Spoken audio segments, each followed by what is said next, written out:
ఆంధ్రప్రదేశ్ బీజేపీలో ఓ ముగ్గురు నాయకులు ఉన్నారు. వారు పేరుకే బీజేపీ, కానీ పనిచేసేది మాత్రం జగన్ కోసం. అవును, నిజమే. ఈ ముగ్గురు బీజేపీలే. కారణాలేమైతేనేం 2004 నుంచి 2019 వరకు వారు తీరును అన్ని విధాలుగా అభినందించి ప్రోత్సహించింది బీజేపీ హైకమాండ్. ఈ ముగ్గురి తీరు వల్ల అప్పట్లో బీజేపీలో విభేదాలు రచ్చకెక్కాయి.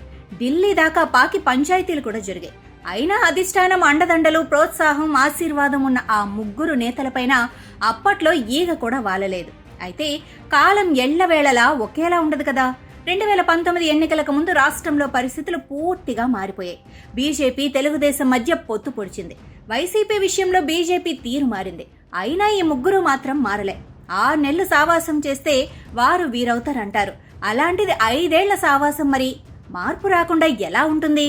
దీంతో ఆ ముగ్గురు బీజేపీ నేతలకు హైకమాండ్ జగనే అన్నట్లుగా వారి తీరు మారిపోయింది. ఇప్పటికే మీకు అర్థమైపోయి ఉంటుంది ఆ ముగ్గురు ఎవరు అని. వాళ్ళు బీజేపీ మాజీ ఎంపీ జీవీఎల్ నరసింహారావు, ఆ పార్టీ రాష్ట్ర మాజీ అధ్యక్షుడు సోము వీర్రాజు, విష్ణువర్ధన్ రెడ్డి. అవును, ఆ ముగ్గురి గురించే ఇప్పుడు మనం చెప్పుకుంటున్నది. తెలుగుదేశం అధికారంలో ఉన్న సమయంలో చాలా కాలం తెలుగుదేశం బీజేపీల మధ్య పొత్తు ఉంది.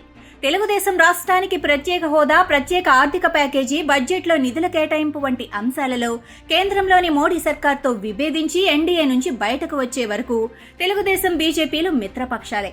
అయినా రాష్ట్రంలో మాత్రం బీజేపీ తెలుగుదేశం పార్టీకి ప్రత్యర్థి పార్టీగా, ఇంకా స్పష్టంగా చెప్పాలి అంటే శత్రు పార్టీగా వ్యవహరించింది. తెలుగుదేశం ప్రభుత్వంలో ముగ్గురు బీజేపీ మంత్రులు ఉన్నా కూడా ఎందుకో అప్పట్లో బీజేపీ తెలుగుదేశం మధ్య స్నేహ కుసుమాలు వికసించలేదు. ప్రభుత్వంలో ఉన్నామంటూ తెలుగుదేశం విధానాలు, నిర్ణయాలకు సానుకూలంగా స్పందించిన మంత్రులు పార్టీలో ఒంటరులయ్యారు. అది వేరే సంగతి. ఆ సమయంలో రాష్ట్ర బీజేపీలో ఆ ముగ్గురి ప్రభ వెలిగిపోయింది. అందుకు పార్టీ అగ్రనాయకత్వం ఆశీస్సులు, అండదండలే కారణమంటంలో సందేహమే లేదు. అయితే గత అనుభవాన్ని దృష్టిలో పెట్టుకుని ఎన్నికల తర్వాత మళ్లీ జగన్ పక్షాన గట్టిగా నోరెత్తేందుకు పార్టీ అధిష్టానం తమనే ఎంచుకుంటుందని వీరు భావించారు. కానీ ఎన్నికల తర్వాత పరిస్థితి పూర్తిగా తలకిందులైంది. కేంద్రంలో మోడీ సర్కార్ మనుగడకు చంద్రబాబు మద్దతుపైనే ఆధారపడాల్సిన పరిస్థితి వచ్చింది. దీంతో జీవీఎల్, సోము, విష్ణువర్ధన్ రెడ్డిలను పట్టించుకునే నాదుడే లేకుండా పోయాడు. నామినేటెడ్ పదవుల విషయంలో కూడా వారిని పరిగణలోకి తీసుకునే అవకాశాలు కూడా మృగ్యమయ్యాయి. అయినా ఈ ముగ్గురు ఇంకా జగన్ పాటే పాడుతున్నారు. లేకపోతే దేశాన్ని కుదిపేస్తున్న లడ్డూ ప్రసాదం తయారీలో కల్తీ నెయ్యి వాడకం విషయంలో ఈ ముగ్గురు కనీసం నోరు మెదపటం లేదు.